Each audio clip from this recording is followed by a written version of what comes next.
Tindakan seorang lelaki warga Cina menyembunyikan dadah dalam ruang rahsia dua bagasi miliknya terbongkar selepas ditahan di Balai Ketibaan Lapangan Terbang Antarabangsa Kuala Lumpur Terminal KLIA 2 baru-baru ini.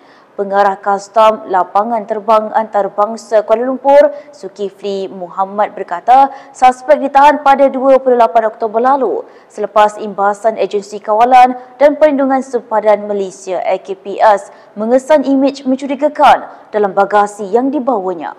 Pemeriksaan lanjut menemukan beberapa bungkusan plastik luksina berisi serbuk disyaki ketamin, dibalut aluminium dan disorok di bawah papan pelapik kain kedua-dua bagasi.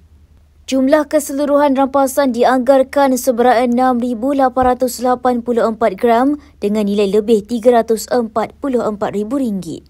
Suspek dan barang kes kemudiannya diserahkan kepada bahagian penguatkuasaan JKDM untuk siasatan lanjut.